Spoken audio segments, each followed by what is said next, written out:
Okay, good evening, everyone. My name is Yakov Horowitz. I'm the principal of a boys' yeshiva called Yeshiva Darchei Noam.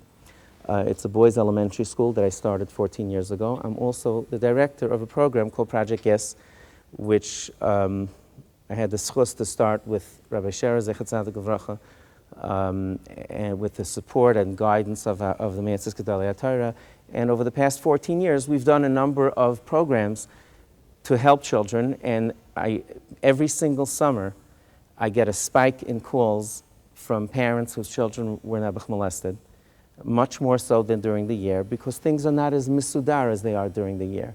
And it's not only sleepaway camps. Sleepaway camps probably have less than unsupervised bungalow colonies. You go away for a week, you leave your kids with someone they don't know, you're exposing them to a lot of new people and new faces and new opportunities for trouble. So every summer, I just keep getting phone calls. And a few weeks ago, I just decided, I told my wife, I said, I'm going to do whatever I can. I'm going to run around and speak in a few different communities and try to get the message out that these very simple techniques are helpful, they're research-based, they work. This is a public service of Project Yes. It's designed to create awareness and to empower you and train you how to speak to your children about abuse prevention. How to speak to them about personal safety, and to discuss research-based, proven techniques that are very simple and very appropriate and very tzniistic in a way to have these discussions with your children. It's timed now before summer camp, obviously keeping in mind that it's a good time to have these discussions with your children if they are going to day camp or summer camp. But it's really an ongoing, year-round discussion that should be taking place, and most importantly, to allow you to really listen to your children so that they build a self-confidence and that they're able to discuss things with you if there are any problems. This series is sponsored by Linda and Mark Karasick in memory of her mother, Ruth, Rezi Bas Rav Tzvi. And I want to thank the Young Israel of Midwood, Michael, my dear friends, Michael and Estelle, and the Rav Rabbi Shulman for hosting and for providing the venue. Okay, let's get started. The basic outline of the talk, I'm going to spend about 20 minutes speaking about things that are specific to the issue of abuse. In other words, what are the issues that directly related to abuse that I think you ought to be telling your children. Then I'm going to be speaking that'll be about 20 minutes. I'll spend about 15 minutes speaking about general parenting issues that relate to maintaining dialogue with your children. So the second part doesn't really have to do directly with abuse, but it's extraordinarily important that you have the type of relationship, an open relationship with your children, that they can share whatever's on their mind with them, and they get in the habit of discussing everything with you on a regular basis, good things, challenging things, everything in between, so that, chas v'shalom, if there's any problem, they can give you, you can have that type of interaction. So I really should do it the other way. I should give you the background first and then the abuse things, but I assume that you came for the real safety issues. So I'm going to do that first.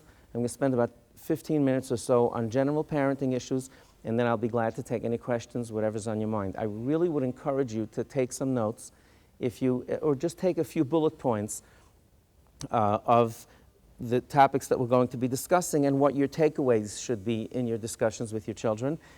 And we'll be working off that one-page handout that you have called Safe and Secure. That's an article that I wrote in Mishpacha magazine on the topic of abuse prevention. So number one is a very clear, these are messages that you should be getting across to your children. I'll speak a little bit later about how you should do this and what research shows are the best ways to do this. But the first thing is, nobody is ever allowed to tell your child of any age that they have a secret that they cannot tell their parents. Okay? That's number one. You tell your children, nobody is ever allowed to tell you not to tell mommy or tati, mommy or daddy, ima, abba, whatever term you use at home. That's a universal thing. That's a sign of tremendous trouble. I'm a school principal. I have discussions with my talmidim all the time. There is no set of circumstances in this world where I should ever tell a child, listen, let's just keep this between us, and don't go home and talk about it, because that's not good. Nobody should ever do that. No adult should do that. And does it work? One thing that we have a barrier very often in this discussion of abuse prevention is that we have a hard time believing that our kids really listen to us. Okay? In Talmudic terms, you call it a kal v'chomer, right? You'll say, they don't listen to me when they're in front of me. I have a 12-year-old kid. I tell him to go to sleep. He says, whatever, I come in for dinner. You know, he's always got an excuse. So why would I think he's going to listen to me when he's not in front of me, right? But it really does work. It really does work. You have to think like a predator. You know, one of the chief justices, Supreme Court justices, said that a good lawyer and a good judge has to think like a criminal. Because people come before them who are criminals, they have to try to think like them. Let me give you a different way of looking at it. If you're building a new house or you want to alarm your current house, you want to put a burglar alarm in your house, who would be the best person to look at your house and tell you what you should be doing? A thief, right? So you'd call a thief over and say, imagine if you went to a prison and you got a guy who was arrested for 30 burglaries at homes, and you say, tell me, how would you get into that? They'd be the best ones. They say, oh, those bushes are great. I can hide right behind them. Take the bushes down. Okay? So there was a guy in the secular world. It was one of my most powerful lessons in learning about this. I had the privilege of having several outstanding mental health professionals, Dr. David Pelkowitz, Dr. Vincent Tversky, whom I consulted with many times over the years. I prepared these talks with their guidance and articles that I've written. I'm not trained in the field at all. But this you know, the idea of being able to go and get these messages across are research-based and very clear. So I'd like to give you an analogy about this not telling your parents, because that's the first thing the thief does. If a predator wants to start chas v'shalom with one of our children, the very first thing they're going to do is to make sure that the child is separated from their parents. Don't tell your parents. Sometimes they threaten they'll hurt their parents, or they just say it's a secret between us, or I'm going to give you a treat. So this is what your children should be trained. If anybody tells you not to tell mommy or tati, you come and tell us right away and we'll give you a treat. True story. About 10 years ago, I did the first class of this nature with parents in my yeshiva. I did it right before the summer. I did a mandatory sign-in workshop. I asked all the fathers and mothers who are parents in my yeshiva to come in, and I spoke to them exactly like this. And one of the things I told them was to tell their children, if somebody tells you not to tell your parents, come and tell us. This was in June. A full year later, fast forward a full year later, Shavuos time, a general studies teacher, true story, a general studies teacher in my yeshiva was doing a project with the kids. And it involved making flowers for their home. They're going to bring flowers to their mommy. So they sat there cutting out the papers and made flowers out of it and glued them together. And then they laid them out to dry. And the next day they were going to color them and take them home, paint them and take them home. Okay? You figured out what the story is? There you go. So the Mora goes after the first day and tells the kids on the way out, shh, this is a surprise. Make sure you don't tell mommy about this. Okay? True story. And in all innocence, she said, shh, don't tell, it's a big surprise, don't tell mommy. The Talmidim in my yeshiva, that grade, was dismissed at 4:15. 4:18, my cell phone started ringing. I promise you, I was for the next hour. Rabbi Horowitz, my son came home and he said, whatever. And it was the funniest thing because everybody knew, they knew there was nothing wrong. They were shocked that the kids got it. They said, my goodness, Rabbi Horowitz, it works. They knew it was nothing. But the children burst through the door and they said, Mommy, Mora said I shouldn't tell you. Where's my prize? So it works. I had a pre-1A Talmud on a 5-year-old kid, the beginning of the school year this year. We get subsidized, public bus service from the district. So the bus pulls up in front of the house, opens the door, and my Talmud, this little knee-high to a grasshopper Talmud, looks at the bus driver, and it was a substitute driver. He didn't have this driver before. He looks up and says, hey, who are you? He says, I don't know who you are. So he says, well, I'm a substitute driver. He says, oh, no. My mommy said I can't go if I don't know the driver. He went right back into the house. The mother called me and asked me what to do. So I said, she was thrilled that he did this, but she said it was a little overkill, perhaps. I said, he did exactly what you told him to do. Take him to a bagel shop on the way, buy him a good nash, and drop him off in yeshiva. This stuff works. This stuff really works.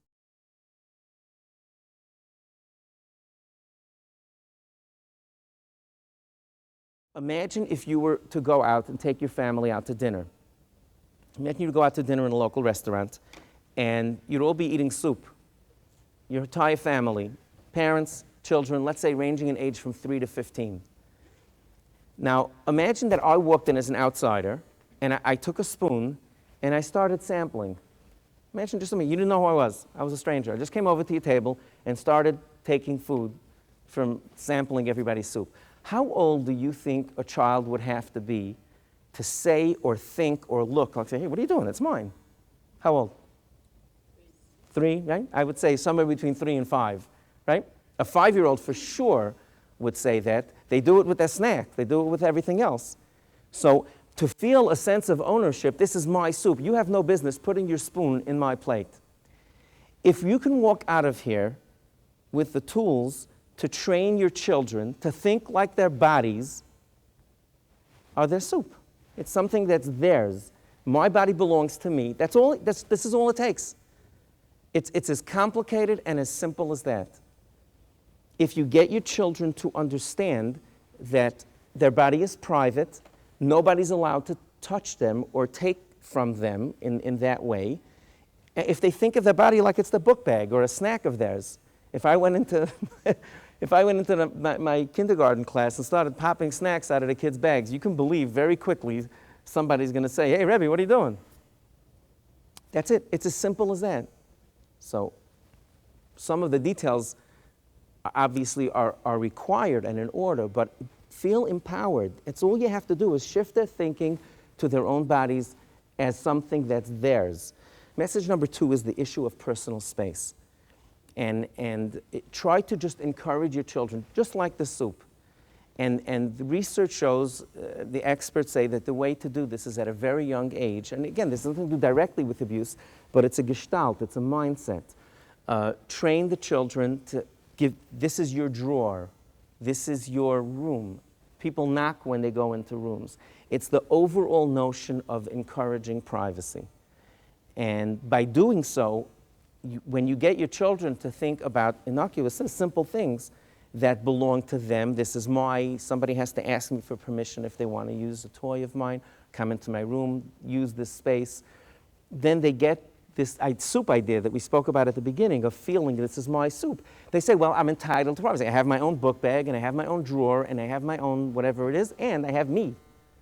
So this research shows that this is something that's a very effective tool. Third thing, train your children that people are not allowed to make them feel uncomfortable and that they have a right to say no to an adult, even to an adult. You see, part of the complication of many of these issues is that some of this flies against what we train our children to be able and fine and deferential to an adult. That's great 99% of the time. The 1% of the time that someone wants to take advantage of them, they may not have the tools and the framework and the self-confidence to say, hey, don't do this to me. So training your children that they can say no to things that make them uncomfortable is an extraordinarily important part of this. And in fact, many victims, I encourage you to read up on a lot of these things and do your own research. Part and parcel of this is this issue of, you'll read that a lot of victims say, I didn't know that, it was, an adult. I didn't know that I could, they didn't feel that they were empowered to say no. I'll tell you another story. This just happened a few days ago during Shavuos. With the great chesed of Hashem, my wife and I are already at anical stage, K'nai Nahara. We have 5 grandchildren, and the oldest is not yet 4. And I always read bedtime stories to all of our children when they were growing up. So I had the schus to pull off these books pull them out of the shelf that were 30 years old, and I was reading to our grandson. Now, since I play a rough house, I do whatever your grandfather does. You act really silly, get on the floor and give him horsey rides, whatever. Start acting like a child in front of them. So because I wind up, playing around, roughhousing, or whatever it is with the cat, I always say, and because of this, I want to train him, so his name is Dovi. I said, Dovi, if there's anything, when I play with you, if you don't like anything, just tell me, say, don't do it, Zaidi, please, and that's fine. Because if I give him airplane rides, so if he's afraid, so I tell him, that's what I told him. Dovi, if you feel uncomfortable, if you don't want to do it, just tell Zaidi. Shavuos morning, after the all-nighter, he was up early, so I sat down on the couch with him. I was trying to give his mother a break. So I was reading The Three Little Pigs to him. And it comes the part, I huff and I puff and I'll blow your house down. So when my kids were small, I used to blow and, I used to blow, I'll blow your house down. So I had read it to him the night before when he went to sleep. I'll huff and I'll puff, and I blew at him, I'll blow your house down. So in the morning, I started to do it. One page before already, he said, Zaidi, please don't blow on me, I don't like it. On his own, he's not even 4 years old. He said, could you extremely respectfully, Zaidi, please don't blow on me. So it's empowering children to be able to think like that. Even to a grandfather, if it's something they don't like, they're entitled to say, it's okay for them to do that.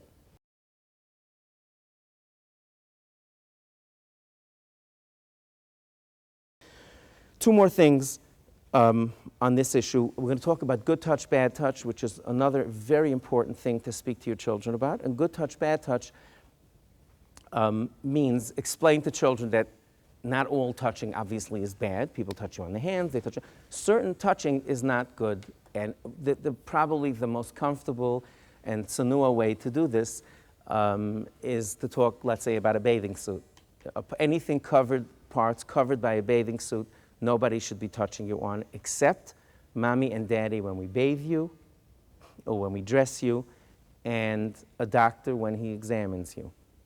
And the research shows and the experts say that it's very important to be specific and not use global terms like older people or people from our family. And because, unfortunately, I know it's hard for you to believe, but the research shows that a majority, lots and lots of molestation is done by family members.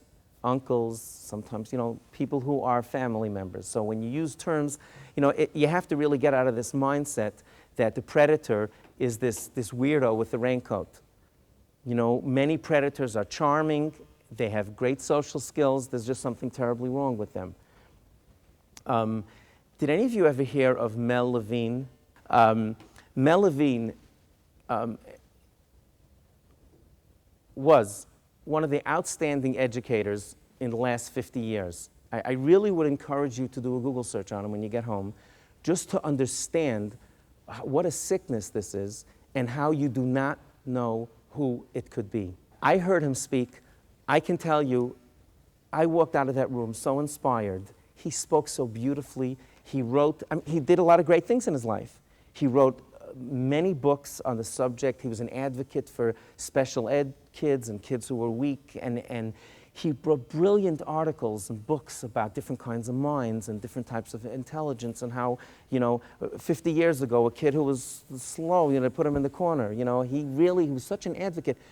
And about a year or two ago, he got some horrible rumors started coming forth. People my age, people 40s and 50s, came forward and said that he molested me during an examination, and there were over 50 people that issued complaints, and he shot himself. He committed suicide a few months ago. And he left a note, don't think that the suicide means that, whatever.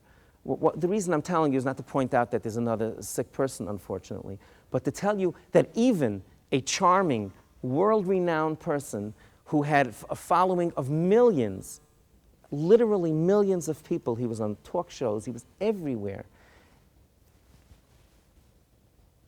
Go figure. You can't always figure it out. Therefore, it's important when you speak to your children about these issues not to make assumptions and say that, when you're speaking to children, for example, good touching, bad touching, people are not allowed to touch you. Make sure that you don't give global waivers, because the kids are listening to you. And if you tell them family members or people that you know are allowed to touch you there, you're setting yourself up, chas v'shalom, for them to blur the distinction between them. So perhaps, I would suggest a practical example would be, as I said, father, mother when they're bathing you, when we're dressing you, a doctor when they're, but really keep it limited to that and let them encourage you to tell you if anybody else touches them.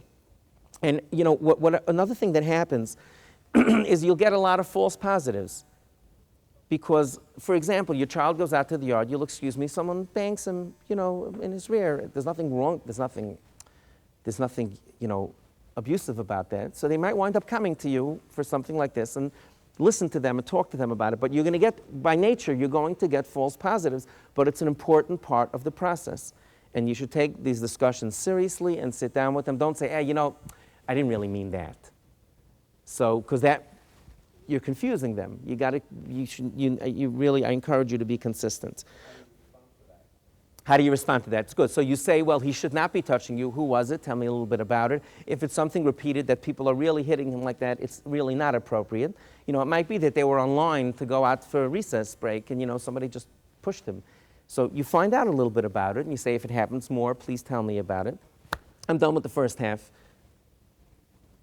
Just to review quickly. Tell your children, nobody's allowed to tell them not to tell their parents. Do work on personal space. Nobody's allowed to make you feel uncomfortable. Good touch, bad touch. And the one other thing, just a little bit of a how-to, I'd like to spend just a couple of minutes on venue and time and how to do this. The research shows, Dr. Pelkowitz shared this with me, and I found it very interesting. I read a number of studies on the subject, that the optimum anxiety level for parents to speak to children is pretty low. And as if you think of a continuum of 0 to 10, 10 being the most anxious you could be, and 0 is, you know, sitting on a mountaintop watching the sun go down with the drink in your hand, you know. So the optimum anxiety level is like 2, 3, 4, not 6 or 8. Because children, the research shows that when parents get very nervous, the kids get bugged out. They get so nervous that they really can't concentrate on what you're saying. So if you have no anxiety, they'll think that, you know, you tell them a lot of things. Don't chew with your mouth open, you know, don't, whatever. They don't know that it's something serious. So you need to explain that, but not bug them out.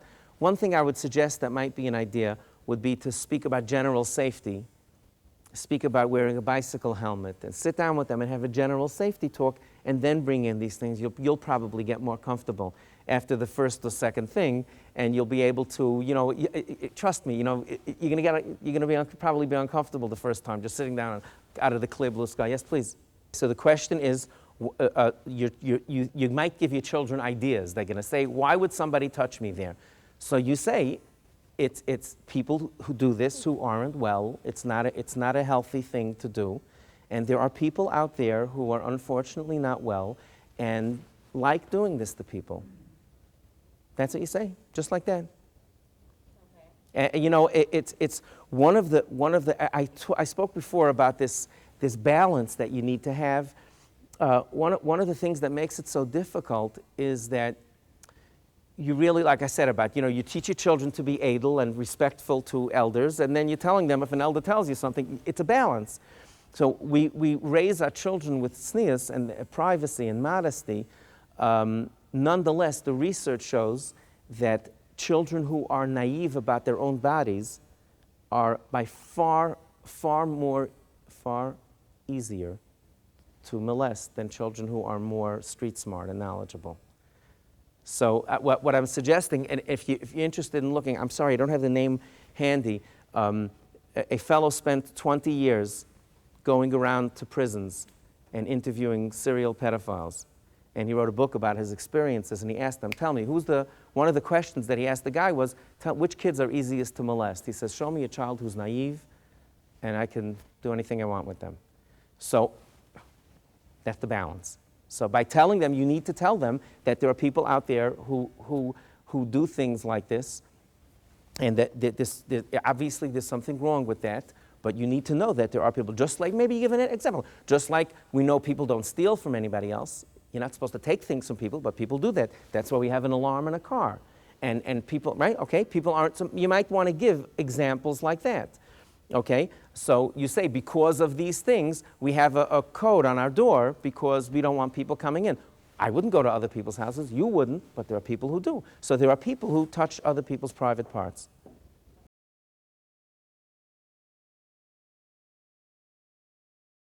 it's rare that a molester goes 0 to 60, to somebody they don't know and immediately start with them. That's not what usually happens. It's usually someone they know, and it comes around in that way. But there are no hard and fast rules. The idea is that you tell them. In other words, if somebody's tickling them, an uncle is tickling them, and they think it's cute, and then they start not liking it at some point in time, they stop and say, please don't do that to me. That's the point. The point is when somebody comes and says, let me tell you a little secret, and they listen, and then it says, don't tell your parents, and that's where the line is. The line is where these things were. When the line crosses those things, that's when it's time to step in. I'd like to get to some of the parenting issues, and then we'll take some more questions if you would like. As you see, a lot of this is predicated on having interaction with your children. You really have to have a close relationship in order to be able to have these types of talks. They have to be comfortable telling you about something that was uncomfortable to them. That you're making a lot of assumptions about what they need to do. So I'm just going to tell you a few general rules. Number one is encourage your children to share their day with you. Again, this is not abuse directly related to abuse, but it is important in the scheme of things. So number one, encourage your children to share their day with you. When they come home, get them in the habits from a very young age. How was your day? Ask them specific questions. I generally encourage parents to ask, I call it a targeted question rather than a generic question, okay? If you tell me, Rabbi Horowitz, I ask my son every day, how was your day? And he says, and runs up to his room. Right? Yeah, got it? Okay? I ask how he's doing. Yeah, whatever, fine, yeah, it's good, And what you're doing is you're asking, respectfully, you're asking the wrong question. When I stop Michael and say, hey, Michael, how's it going? If he starts talking to me too much, I'm going to check my emails and walk away from him.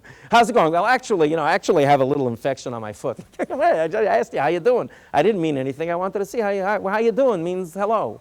It's just a nicer way. So he says, fine. He may have a migraine headache, but he's not going to talk. What's the definition of someone who doesn't have a life? You ask them how they're doing, and they actually tell you. So when you ask your children questions like this, you're going to get generic answers. How was your day? Okay, that's an appropriate answer to your question. If you say, how was your chemistry exam, or how did it go with that boy on the bus, and you follow with the previous conversation. If you ask your child a question that I couldn't ask, because I wouldn't know as an outsider, I can almost guarantee you that you'll get real responses. Now, teenagers will still be teenagers, but if you ask those types of questions, I really would encourage you to consider setting this as a goal. Ask your child a targeted question a day. And it's something you can do as busy as you are. And if you don't catch up on the weekends, and ask them 5. For those with BlackBerries, if I can use a BlackBerry as a life tool, and a lot of other types of cell phones have this, when you send somebody a text message, the whole stream of messages that you had with that person pops up, right? You see all the text messages that you send in the last year. That's how I encourage you to think of your kids. Not that they're text messages that you can shut off. No, what I'm saying is when they come home, you say, what did I talk to them about over the last few days? And it totally changes the conversation. It totally changes the conversation. You have a conversation, and you do this with people that you really love. You have a little bit of hard drive where you can go over and have a conversation which lets you know that I know who you are and I remember what we spoke about. It's an extraordinarily important tool, and to the extent that you want your children to come to you, chas v'sholom, if there's a problem, you got to have this in place, and you have to do this way before anything starts. Okay? Really listen, shut it down, try to turn off 5 minutes, don't answer your phones, 5 minutes. Just when the kids come home, when you have a little bit of time, teach the children that they can discuss anything with you, and I think it's important that you tell them this. If there's anything going on in your life, even if I'm not going to like it, I want to know about it. Tell me about it, and you tell them this, even if it's going to upset you. I can't tell you how many, when the kids get into some of the adolescence, I don't have as much time to do this as I used to, but especially when I was doing a lot of this and speaking to adolescents who were in trouble, I would automatically ask them, do you discuss this with your kids? Tell me I'm starting to use drugs or whatever it is. Do you discuss this with your parents? He says, no. What's the point? What's the point? I'm just going to upset them. They can't help me. What's the point? One kid told me, he was so cute. I said, why don't you talk to them? He says, Let me tell you something, Rabbi. As soon as I tell my mother anything that she doesn't like about music, about friends, right away she goes and takes out a tillum, you know? so he said, like, what's the point?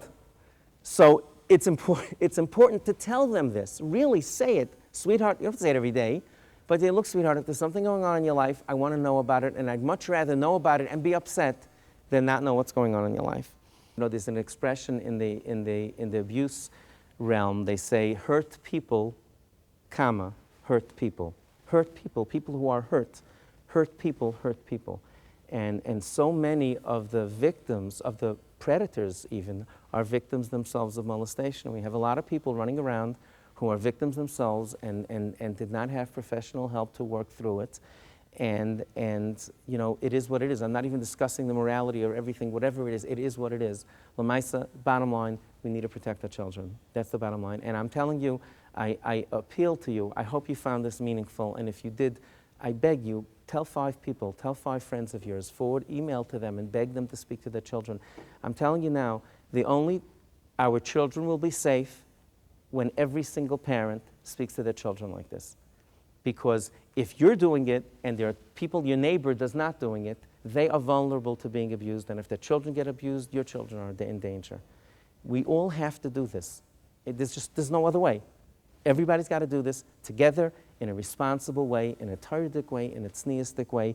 And it's the only thing we can do because there really is no other way. There's terrible recidivism rate. No system in the world is perfect. Teaching children how to respond to this is by far the best protection. I give you a bracha from the bottom of my heart. Hashem should bench you with nachas from your children, and you should be protected from all of this stuff. And you should raise healthy, well-adjusted children that will be a source of nachas to you and to your entire family.